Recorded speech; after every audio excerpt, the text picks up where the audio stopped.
अफ़ान शहरयार से कहता है कि मैं तुम्हें समझाने की बार बार कोशिश करता रहा और तुम्हें कहता रहा कि तुम ऐसा मत करो भाभी के साथ, लेकिन तुमने मेरी एक नहीं सुनी। और अब जाकर तुम्हें इस बात का अंदाज़ा हो रहा है कि तुमने जो कुछ किया था गलत किया था, और आयमा के साथ शादी का फैसला तुम्हारा बहुत गलत था और सबसे बुरा फैसला यही था।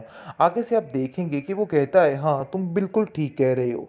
मुझे अब जाकर अंदाज़ा हो चुका है कि मैंने मम्मी जी के कहने पे बहुत बड़ी गलती कर दी, क्योंकि मुझे ये काम नहीं करना चाहिए था।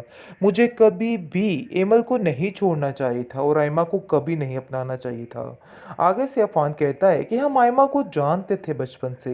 वो हमारी कज़न थी, वो एक तरफ टिकने वाली लड़की नहीं है। अरे उसकी माँ एक नंबर की लालची औरत है जो अपनी बेटी के दिमाग में सिर्फ और सिर्फ पैसा डाल रही है, इसके अलावा और कुछ नहीं।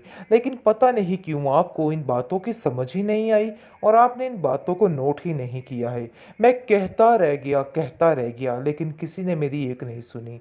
काश आप मेरी बात सुन जाते और इस आयमा नामी लड़की को मम्मी जी के कहने पर अपनी ज़िंदगी में शामिल ना करते, तो आज आपकी ज़िंदगी में एमल भाभी होती और हमारी ज़िंदगी सुकून से गुजर रही होती। लेकिन आप देखेंगे कि जैसे ही ये सारी बातें पता चलती हैं दुर्दाना को, वो कहती है, वाह फ़ान वाह, कैसा तुम अंदर फूट डलवाने की कोशिश कर रहे हो मियाँ बीवी के दरमियान। मुझे तो शर्म आ रही है तुम्हें अपना भांजा कहते हुए। तुम तो बाजी के पास से भी नहीं गुजरे हो। मेरी बहन का इतना बड़ा दिल और तुम लोग इतनी छोटी सोच के। अरे अगर वो कुछ दे भी रहा है तो उसका हक दे रहा है। तुम्हें इन बातों को लेके परेशान होने की ज़रूरत नहीं है। और वैसे भी बाजी जान का जो कुछ है वो उनकी बांजी ही का तो है। ये बात तो तुम्हें भी समझनी चाहिए, लेकिन शायद तुम्हें अफान इन बातों की समझ नहीं आ रही और तुम भड़काने पे मजबूर हो चुके अपनी परेशानी को ख़त्म कर सकते हो। जिस पर वो कहता है कि नहीं ऐसी कोई बात नहीं और मैं बिल्कुल भी परेशान नहीं हूँ, इसलिए आपको भी परेशान होने की कोई ज़रूरत नहीं। वैसे इसको अपनी सारी हकीकत जल्द अज जल्द इस फाखरा को बतानी चाहिए, ताकि फाखरा जो कि दूसरों की बेटियों पर इल्ज़ाम लगाने पर बैठी होती है, इसको भी थोड़ी अक्ल आए और उसके दिमाग में कुछ बैठे कि कुछ भी हो जाता है होने को, इसलिए ज़्यादा ज़बान खोलना भी सेहत के लिए ठीक नहीं होता है।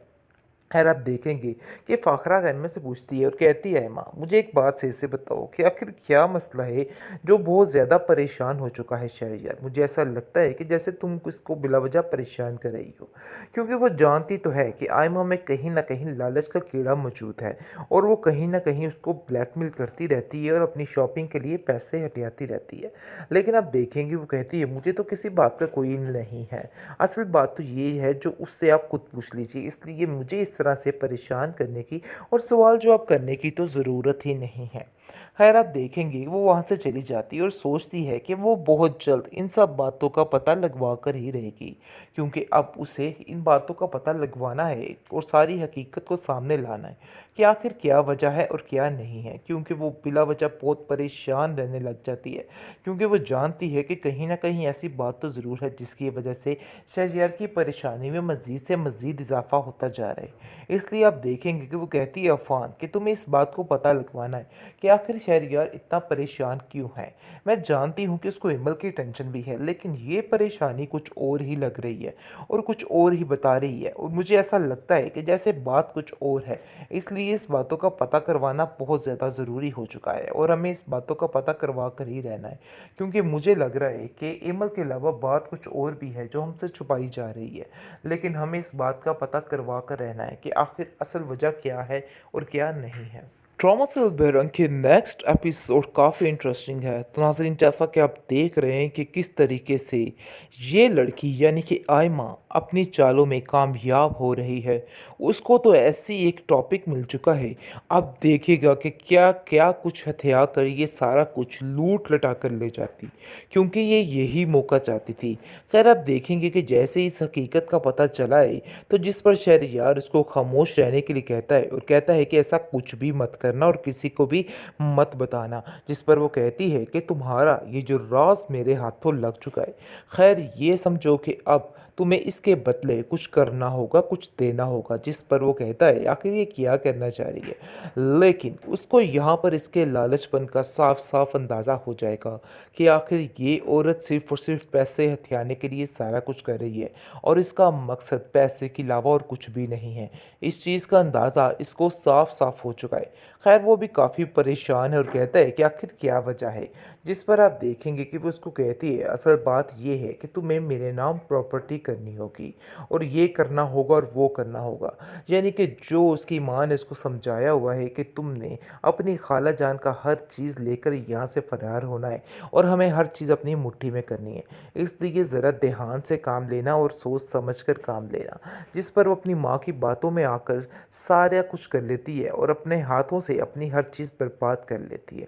लेकिन अभी से इस चीज़ का अंदाज़ा नहीं है कि जब फ़ाखरा को इस बात का इल्म होगा कि वो शहरयार से इन चीज़ों की फ़रमाइश कर रही है और कह रही है कि मेरे नाम हर चीज़ कर दो, यानी कि उसको ब्लैकमेल करने की कोशिश की जा रही है। लेकिन आप देखेंगे कि फ़ाखरा कहती है शहरयार तुम काफ़ी दिनों से काफ़ी परेशान लग रही हो।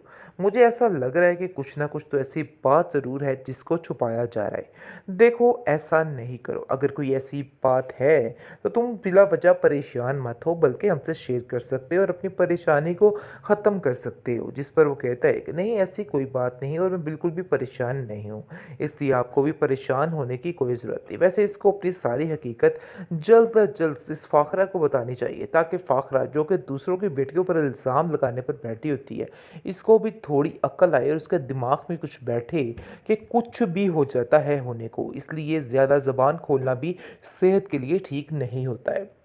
खैर आप देखेंगे कि फ़ाखरा गन से पूछती है और कहती है माँ मुझे एक बात सही से बताओ कि आखिर क्या मसला है जो बहुत ज़्यादा परेशान हो चुका है शहरयार। मुझे ऐसा लगता है कि जैसे तुम इसको बिलावजह परेशान कर रही हो, क्योंकि वो जानती तो है कि आयमा में कहीं ना कहीं लालच का कीड़ा मौजूद है और वो कहीं ना कहीं उसको ब्लैकमेल करती रहती है और अपनी शॉपिंग के लिए पैसे हटियाती रहती है। लेकिन आप देखेंगे वो कहती है मुझे तो किसी बात का कोई नहीं है, असल बात तो ये है जो उससे आप खुद पूछ लीजिए, इसलिए मुझे इस तरह से परेशान करने की और सवाल जवाब करने की तो ज़रूरत ही नहीं है। खैर आप देखेंगे वो वहाँ से चली जाती है और सोचती है कि वो बहुत जल्द इन सब बातों का पता लगवा कर ही रहेगी, क्योंकि अब उसे इन बातों का पता लगवाना है और सारी हकीकत को सामने लाना है कि आखिर क्या वजह है और क्या नहीं है। क्योंकि वो बिला वजह बहुत परेशान रहने लग जाती है, क्योंकि वो जानती है कि कहीं ना कहीं ऐसी बात तो ज़रूर है जिसकी वजह से शहरयार की परेशानी में मज़ीद से मज़ीद इजाफा होता जा रहा है। इसलिए आप देखेंगे कि वो कहती है अफ़ान कि तुम्हें इस बात को पता लगवाना है कि आखिर शहरयार इतना परेशान क्यों है। मैं जानती हूँ कि उसको हिमल की टेंशन भी है, लेकिन ये परेशानी कुछ और ही लग रही है और कुछ और ही बता रही है और मुझे ऐसा लगता है कि जैसे बात कुछ और है। इसलिए इस बातों का पता करवाना बहुत ज़्यादा ज़रूरी हो चुका है और हमें इस बातों का पता करवा कर ही रहना है, क्योंकि मुझे लग रहा है कि इमल के अलावा बात कुछ और भी है जो हमसे छुपाई जा रही है। लेकिन हमें इस बात का पता करवा कर रहना है कि आखिर असल वजह क्या है और क्या नहीं है।